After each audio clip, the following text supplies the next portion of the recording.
Here are 10 tips on how to improve Elden Ring Nightreign for the final release coming in May. I played the demo for over 12 hours, and I played Elden Ring, the base game, for over 550 hours, so I know a little bit about what I'm talking about here. Okay, jumping right into it. Number one, FromSoft. I think you guys need to expand the 3-day system into a leveling tiered system. So, for example, you can have the first 3 days just be level 1, and it takes place in Limgrave. And then the next 3 days, days 4 to 6, takes place in Rea Lucaria. And then the next 3 days after that is level 3, right? And it takes place in Caelid. And you work your way up all the way to, like 10 levels, right? So that would be 30 days. And then that culminates in like a final boss, like Melania or Radon. So there should be a nice, huge progression arc for the players as they go through these days, instead of just the 3 little mini days. You can still keep those, but there should be like a challenge mode, where you can just really take off and push yourself. Number 2, permanent unlocks. In between rounds, this is a huge one. This might be the biggest one for me. In between rounds, I want to feel a sense of progression. I want to feel like I'm always getting stronger, always getting better, unlocking new things. The relics so far, they're good, don't get me wrong, but I need more. I need to be able to customize my armor, maybe a skill tree, things like this that I can unlock for every single character. Different, like I said, different types of armor, different abilities. I just need something that I'm always working towards. A new weapon, perhaps, that I can unlock, maybe on day like 7, I unlock it, and then my character gets it. Obviously, you don't want to go in with that weapon into day 1, as a level 1. So you put it back into the world. Put that new weapon or that new armor into the world. So I have to explore, I have to fight with my teammates, then I can find that weapon, right? And obtain it like, oh yes, I got my Dark Moon Greatsword, it's day 3. And it has these special perks that I put on it, right? I customize it to put on special perks that I like. So there needs to be more incentive for me to keep playing this game for hundreds of hours instead of just the relics, carrying them in between rounds. That's not enough. Okay, let's see. Number 3, co-op team abilities. I think this is huge as well. So imagine kind of like Dragon's Dogma, where you have like one guy has the shield, the guardian, and then the other, character, recluse, can run and jump and he can throw them up. Team abilities like that, where you do combos together. I want to be able to work together really intricately with my teammates, right? Doing different things. Maybe if we both time our attack at the same time or perfect timing, we could do a certain combo or a double critical hit, right? Different things like that I think could be incredibly cool, having team physical combos. And then on the other side of it, number 4, passive team combos. So like if you're near a wizard, you got to stay within a certain distance of each other, and there's going to be passive healing, or allow the wizard to cast spells on his teammates where he gives them certain buffs. He'll coat their armor with lightning grease or fire grease or bloodlust, right? Allow the teammates, you really want to encourage them to work together to perform different combos and unlock new abilities just by being close to one another, right? By being near each other. I think that would really encourage cooperative teamwork, and it would be great. All right, next one I got written down. Number 5, psychological and social cues.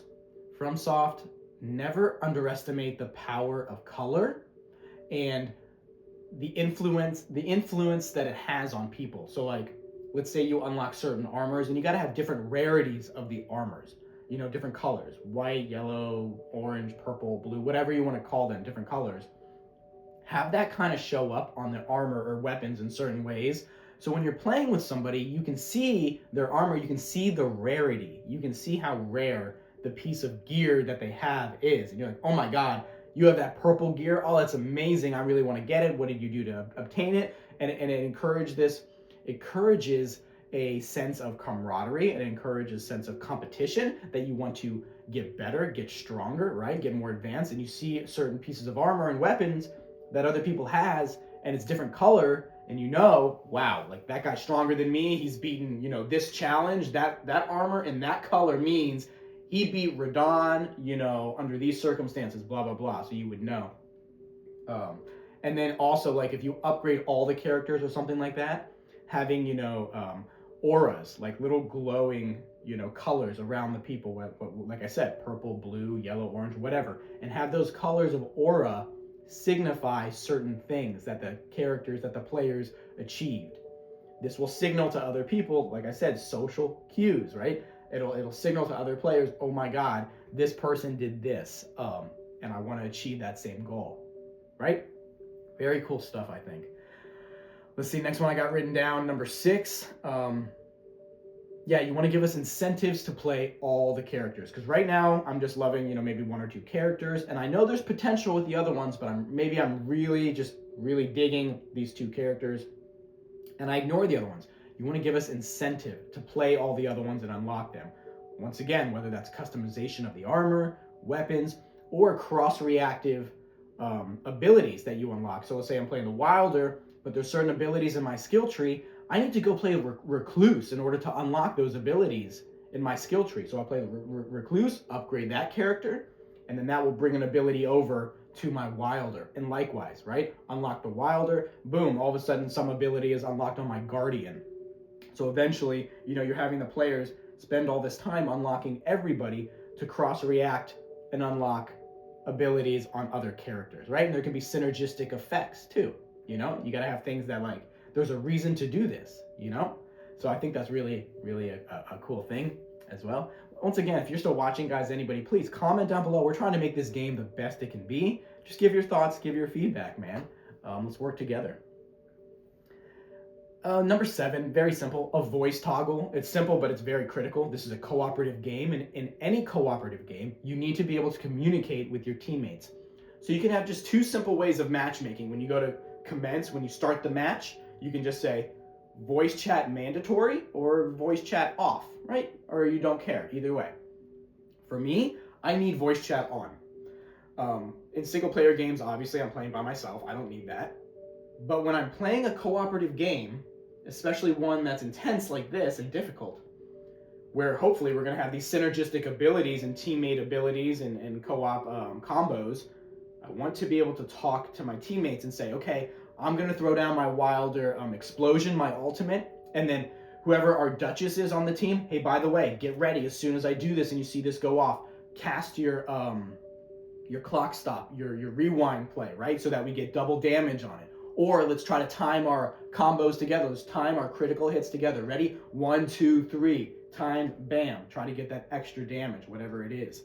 Allow us to talk to each other by default. I think that should be a normal, standard way of play. And like I said, if you don't want to talk, you don't want to communicate, that's fine. Just have the toggle switch there for those that don't want to. Someone like me, I need it, I desire it. It helps me play better, and I love communicating and making friends and being social, things like that.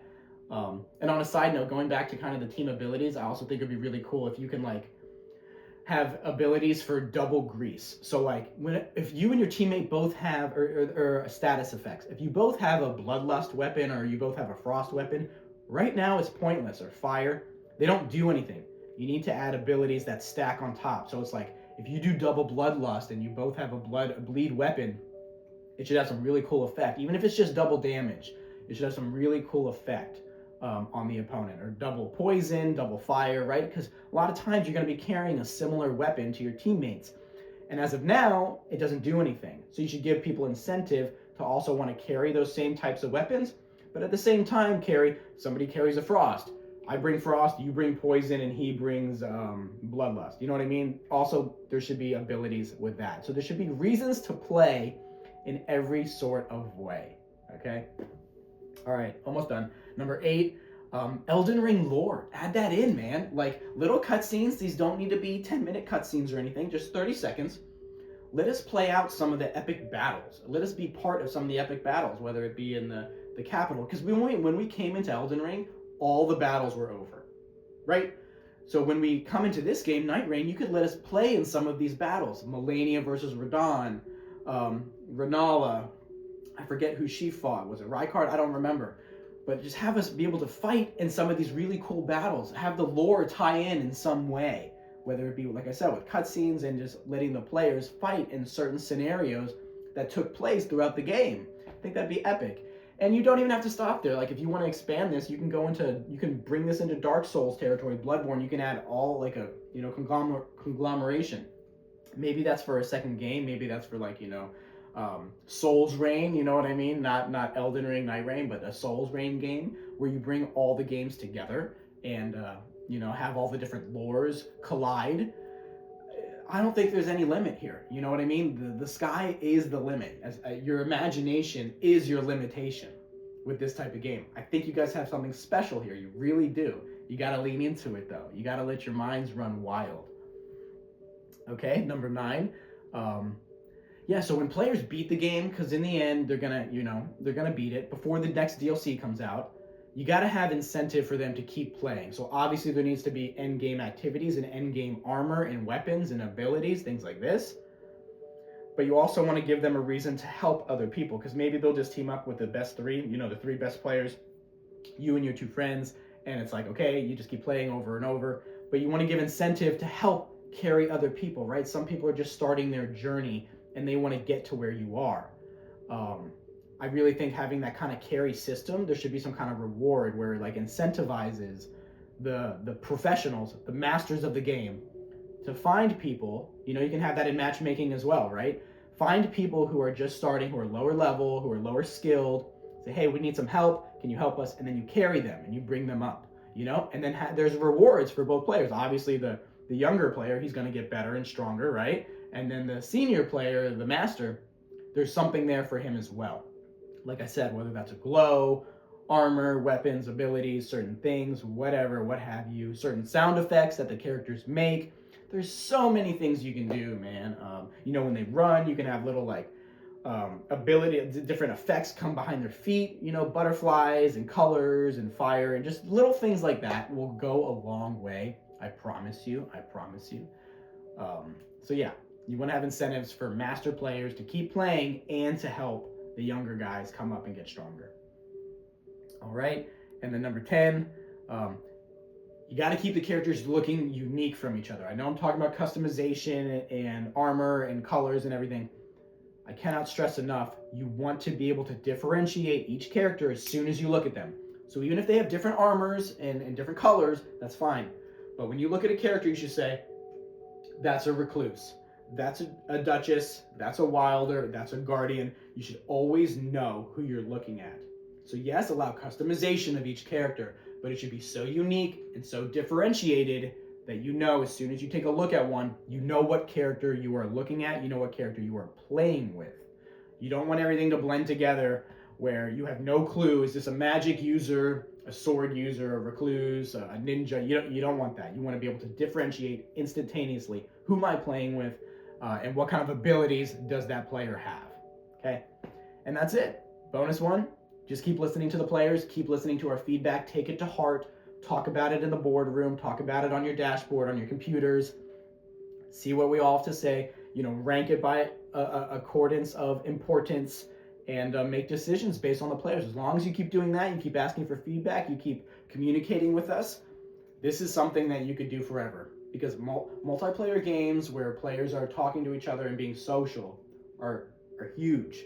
There's always going to be a need. There's actually going to be an increasing need to have multiplayer games with good communication and unlocks and stuff like that versus just competitive PvP. Yes, you can have that, but I think cooperative games are going to become huge in the future because of the rise in AI. People are going to crave that human touch on a cooperative way versus just the PvP where you're like fighting each other and hurting each other, which has its own place. Don't get me wrong, it does. PvP is incredible and I love it. But cooperative games is an untapped market right now. The PvP is oversaturated. Cooperative games where it's PvE, oh my god, huge market there. Just my opinion, guys. I am the lion of truth. Let me know your thoughts. Let's make this game the best it can be. All right, see ya.